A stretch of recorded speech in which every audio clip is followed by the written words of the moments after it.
मैं अनिल कुमार दीक्षित अपने video channel Dixit जी speaks में एक नया वीडियो लेकर के आपके सामने एक बार पुनः उपस्थित हूँ। आज के वीडियो में हम आपके सामने एक ऐसी कथा प्रस्तुत कर रहे हैं जिसमें कि सभी देवताओं ने सुनिश्चित किया कि आखिर असली ईश्वरीय शक्ति कौन है। तो हम प्रस्तुत करते हैं अपनी नई कथा। इसके साथ ही हम आपको बता दें कि अगर आपने हमारे चैनल को अभी तक सब्सक्राइब नहीं किया हो तो अवश्य सब्सक्राइब कर दीजिएगा। इसके अतिरिक्त अपने मित्रों, रिश्तेदारों और परिवार के सदस्यों के साथ इसको शेयर कीजिएगा ताकि वे भी सब्सक्राइब कर सकें। इसके अलावा अगर आपको वीडियो अच्छा लगा हो तो कमेंट बॉक्स में अपनी राय अवश्य लिखिएगा और एक लाइक दीजिएगा।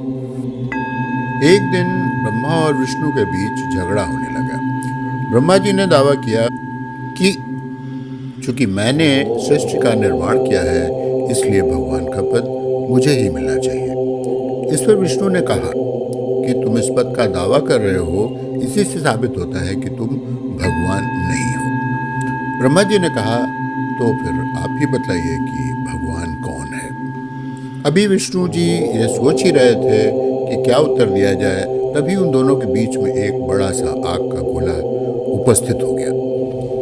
वह आग का गोलाकार लंबा सा खंबा था जिसका कि ऊपरी हिस्सा और निचला हिस्सा दोनों में से कोई भी हिस्सा दिखाई नहीं दे रहा था।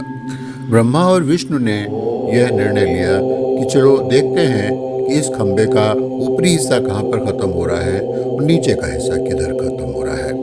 ब्रह्मा जी ने कहा मैं ऊपरी हिस्सा देखूंगा। विष्णु जी ने कहा ठीक है, मैं नीचे का हिस्सा देखता हूँ। ब्रह्मा जी ने एक हंस का रूप धारण किया और वे ऊपर की तरफ उड़ गए और विष्णु जी ने जमीन के नीचे खोदना शुरू कर दिया। वे खोदते गए, उनको कहीं पर भी उसका छोर नहीं मिला। इसी प्रकार ब्रह्मा जी हंस बनकर ऊपर उड़ते ही चले गए, लेकिन उनको उसका छोर कहीं भी नहीं मिला। दोनों लौट करके काफी महीनों, सालों और कई हजार वर्षों बाद वापस लौट के आए। दोनों बहुत ज्यादा थक गए थे, लेकिन विष्णु ने कहा कि मैंने तो इसके छोर को खोजने की बहुत कोशिश की, लेकिन वो असीम है, अनंत है, मुझे छोर नहीं मिला। लेकिन ब्रह्मा जी ने झूठ बोला कि नहीं, मुझे तो इसका ऊपरी हिस्सा मिल गया था। वहाँ पर बहुत से अच्छे बाग थे और उसमें केतकी के फूल खिले हुए थे। ब्रह्मा जी ने अपना वाक्य खत्म ही किया था कि वह आग का खंभा फट गया और उसमें एक बहुत ही खूबसूरत आकृति प्रकट हुई, जिसने कपड़े तो नहीं पहन रखे थे और पूरे शरीर के ऊपर राख मल रखी थी। उसने अपनी दिव्य वाणी में कहा, ब्रह्मा तुमने झूठ बोला है, तुम्हें सच को स्वीकार करने की शक्ति नहीं है।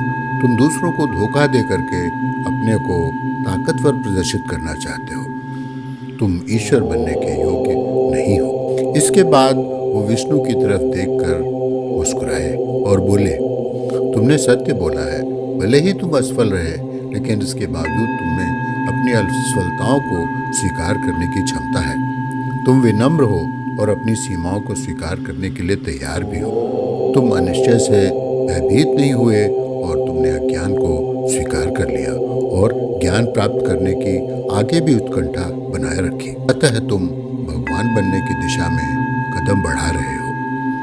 ब्रह्मा इस देव के सामने कांपने लगे। विष्णु भी चकित भाव से उन्हें देख रहे थे।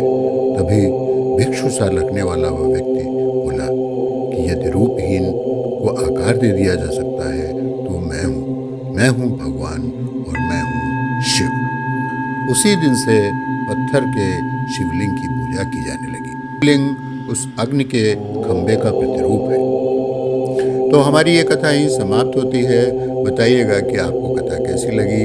जल्दी ही फिर से मिलेंगे नए वीडियो के साथ। तब तक के लिए नमस्कार। अपनी सेहत का ख्याल रखिएगा।